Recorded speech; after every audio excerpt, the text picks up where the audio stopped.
Bulungi, mbalamusizzaako nate era nga nze Ssenga Fifi nzabalamusaako era nga neebaza ne sikwebaza mwenna abankwasaganyizzaako mu kutambuza channel yange eno eya Ssenga Fifi neyanzisaba mikwano neyanzeeke mwetegedde mwenna betukwasaganyizza awamu okutambuza channel zaffe.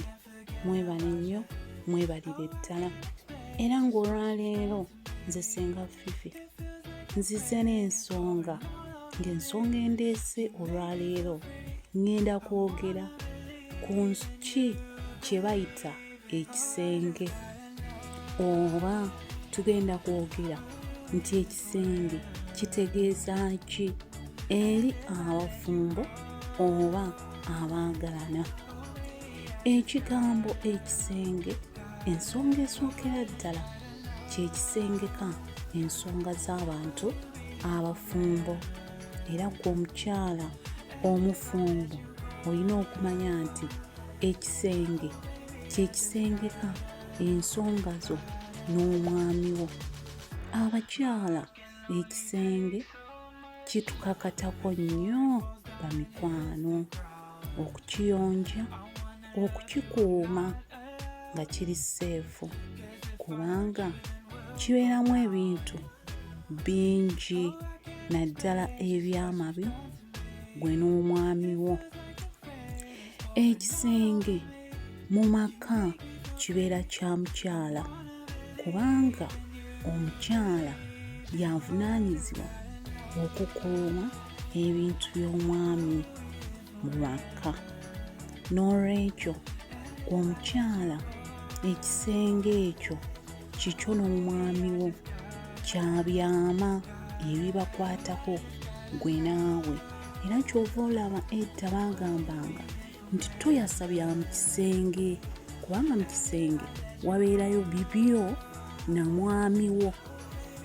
Gwe omukyala toli supposed kukyasa mugenyi yenna nga mukwano gwo n'omutwala mu kisenge kyo kubanga ekisenge kibeera ky'abantu babiri, omukyala n'omwami, naye tekibeeramu mikwano. Era singa mukwano gwo atandiikiriza okujja mu kisenge kyo, mukwano obufumbo busiibule.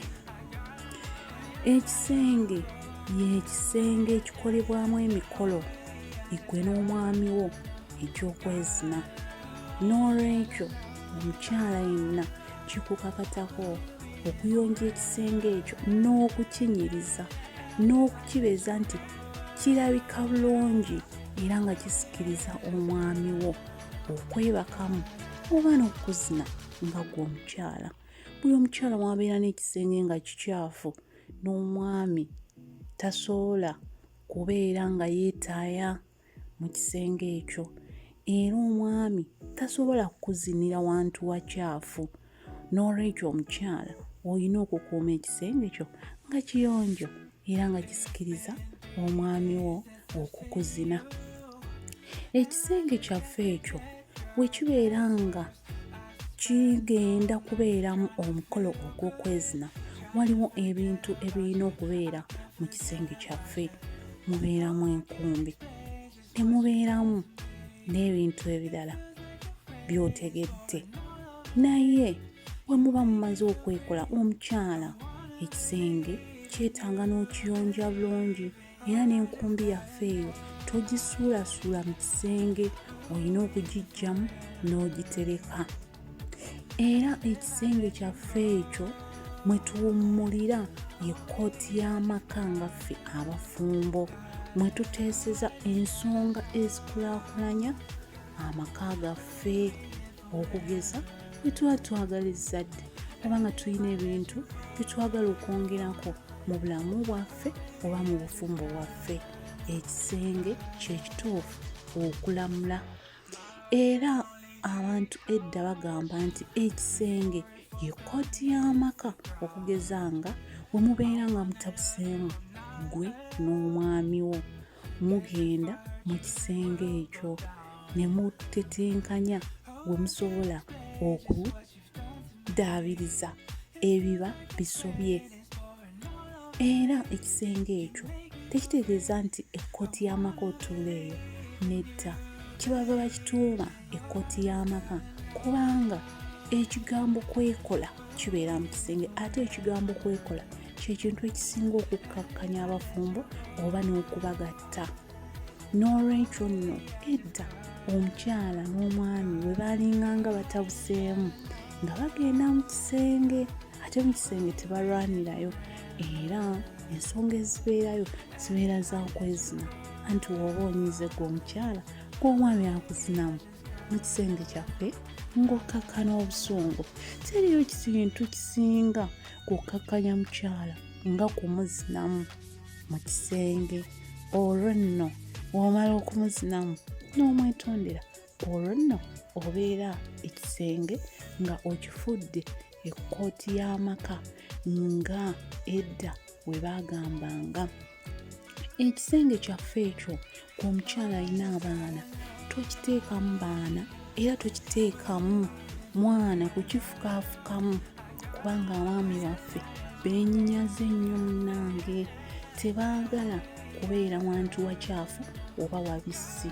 Omukyala otuuka otya ogenda okwebaka ng'ekisenge kibisi oba obuliri nga bonna bubisi nga bukyafu, nga n'omwami bennyini tasobola bwebakamu era nga yenna tasobola na kuzinira mu kisenge ekyo, anti buli wakyuka okukwata erudda n'erudda ng'ekisenge oba ng'obuliri nga bukyafu.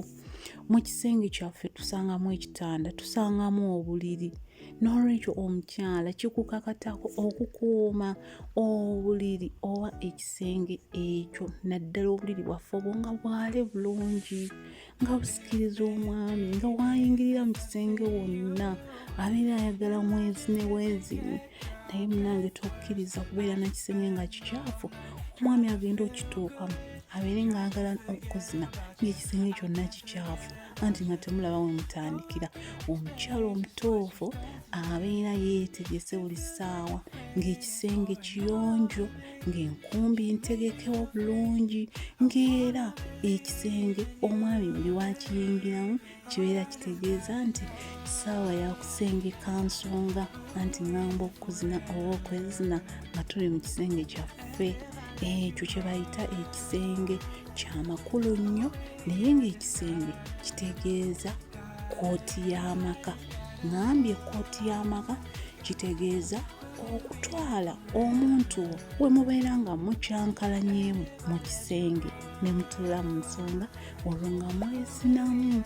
Kintu kitono nnyo bwe kiti nga mukkakkana, kasita omukyala ate omuzina n'awoomerwa, oba omwami nga ye yabadde akyankalanye n'omutwala omukyala mpolampola mu kisenge n'omuzinamu nga akkakkana, olwo ekyo kye bayita okwo